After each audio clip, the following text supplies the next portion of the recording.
Welcome to section 10.5, Planes in Space.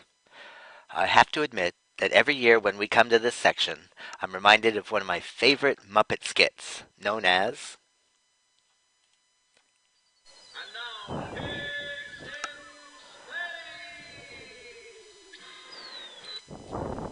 Yes, Pigs in Space. If you haven't ever seen the skit, you need to check it out. Anyway, at the end of this section, we should be able to answer these questions. What is the general form of the equation of a plane in space? How else can we define a plane in space? How is the normal vector to a plane related to the general form of the equation of a plane? How do we use a point and a normal vector to determine the equation for a plane? Well, let's start with the definition we learned in geometry for the equation of a plane. And that's a collection of points that satisfy a condition.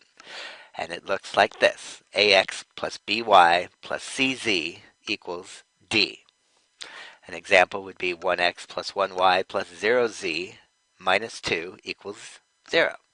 Or we could move that 2 over and have it equal to 2.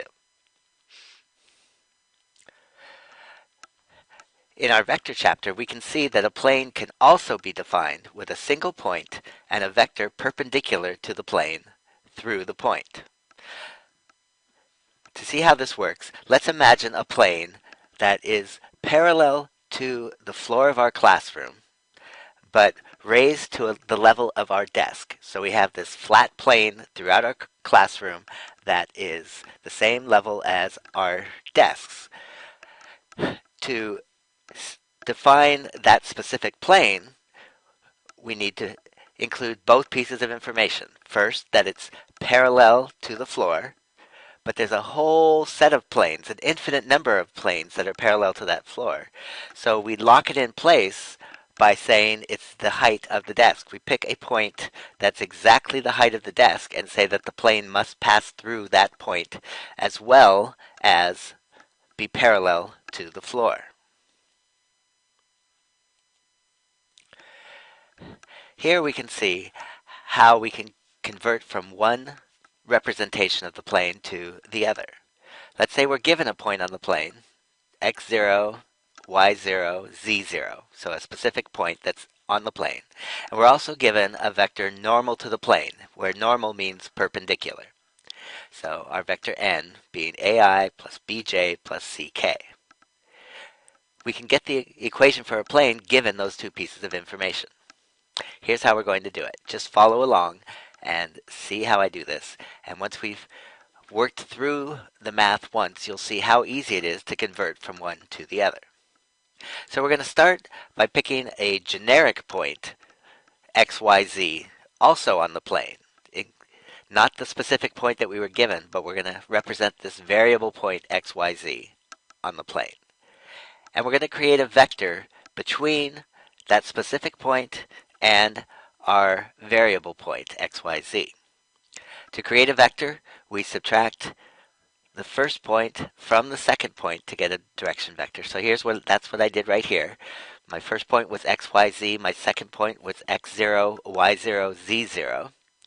And so my vector p0 to p looks like this: x minus x0i plus y minus y0j plus z minus z0k. Now, I'm going to take the information that my normal vector that I was given, ai plus bj plus ck, is perpendicular to that vector I created in the plane, because that normal vector is perpendicular to the plane as we were given. Well, we learned earlier that the dot product of two perpendicular vectors has to be equal to 0. So here's my normal vector. Here's the vector I've created in the plane. And since they're perpendicular, their dot product should be equal to 0. Now let's go through and step through the calculation of our dot product, which would be the sum of the product of our x's, so the a times the x minus x0, plus the product of the y's, so b times y minus y0, plus c times z minus z0. And that sum should be equal to 0 because the two vectors are perpendicular. Well, if I distribute, I get ax minus ax0 plus by minus by0 plus cz minus cz0. Now ax plus by plus cz, those are all variable amounts, but a times x0 and b times y0 and c times z0 are all constants because x0, y0, and z0 formed the coordinates of a specific point on the plane. So I'm going to move those over to the other side, ax0 plus by0 plus cz0. And you can see that now I've got an expression that defines a plane. Ax plus by plus cz equals a constant. So how would this work into an example? Well, hopefully you'd see that it's very straightforward. I take this information about the normal vector, and those three components become the coefficients in my equation for the plane. So 11x plus 2y plus 13z. And then I set that equal to the dot product, or pseudo dot product, of the coefficients or the components of my normal vector and the point on the plane. So I take the 3 and multiply it by the 11, so 11 times 3, and add the 5 and the product of 2 and 5, so 2 times 5, plus 13 times 7. And that gives me 33 plus 10 plus 91. So 43 plus 91 gives me 134. So my equation for the plane looks just like this. 11x plus 2y plus 13z equals 134. Going in the other direction, given the equation for a plane, if we're looking for a vector normal to the plane, well, it's simply the coefficients of my x, y, and z terms expressed in terms of I, j, and k. 7i minus 3j plus 8k. Very straightforward. Suppose, let's take a look at this problem. Here we want to find an equation of the plane perpendicular to the segment containing the point 3, 8, negative 2, and 7, minus 1, 16. So if I create a vector between P1 and P2, then I will have my normal vector. So let's start there. P1 to P2. Remember, we subtract P1 from P2 to get that vector. So 7 minus 3 gives me 4i. Negative 1 minus 8 gives me negative 9j. And 6 minus a negative 2 gives me 8k. And this is going to be the vector that's perpendicular to the plane. Now we need to determine the point that's in the plane. And so we need to find the point passing through the point 30% of the way from P1 to P2. Now remember, to get that point, what we need to do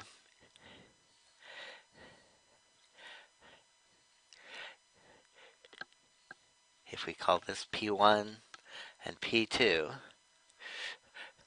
to find that point that's 30% of the way between them, we need to create a sum of the position vector to P1 plus the displacement vector from P1 to P2. That was 30% of that. So we have the vector from P1 to P2, and we need to take 30% of that, so 0.3 times this 4i minus 9j plus 8k. And then we need to add the position vector to point P1, which is simply the coordinates of point P1. So 3i plus 8j minus 2k. So 0.3 times 4 is 1.2 I.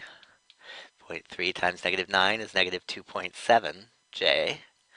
And 0.3 times 8 is 2.4 K. And we're going to add that value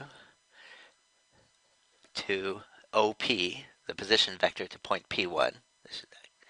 So 3I plus 8J minus 2K. And when we add those together, 1.2 plus 3 is 4.2I. Negative 2.7 plus 8 would be 5.3J. And 2.4 minus 2 would be 0.4K. And that would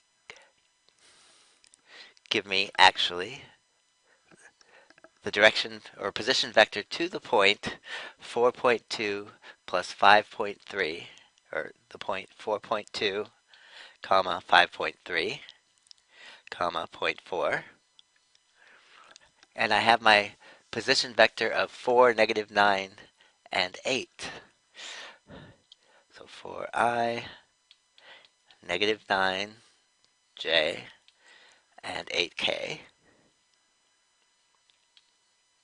Now remember, to find the equation for the plane, my coordinates, or my coefficients for my components become the coefficients in the equation for the plane. So 4x minus 9y plus 8z.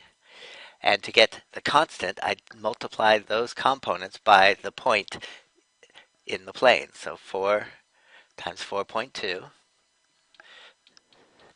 minus 9 times 5.3 plus 8 times 0.4.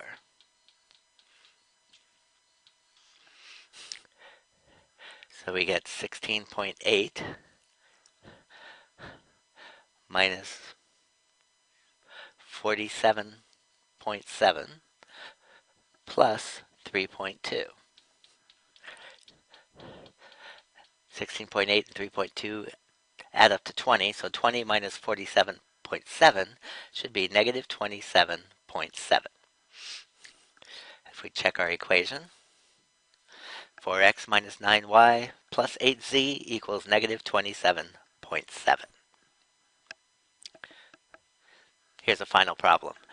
If we're given the equation for a plane, negative 7x plus 8y plus 4z equals 200, we're trying to find the z-coordinate for the point 3, 5, z on the plane. Well, this is fairly straightforward. We simply plug in our values for x and y and solve for z. So, negative 7 times 3 plus 8 times 5 plus 4 times z equals 200. Negative 21 plus 40 plus 4z equals 200. So 200 minus 40 is 160, plus 21 is 181. So 4z equals 181, and z equals 181 over 4, or 45.25. So let's recap. What is the general form of the equation of a plane in space? Well, it's this right here, ax plus by plus cz equals d. How else can we define a plane in space? Well, we can define a plane with a single point and a vector perpendicular to the plane through the point. How is the normal vector to a plane related to the general form of the equation of a plane? Well, we saw that the normal vector with components ai plus bj plus ck, those components become the coefficients in our equation for a plane. How do we use a point and a normal vector to determine the equation for a plane? Again, very straightforward. We take the components of our normal vector, and they become the coefficients of our x, y, and z variables, and to determine the constant, we perform the dot product calculation and multiply a times the point, the x component, b times the y component, and c times the z component, and add them together to get our constant.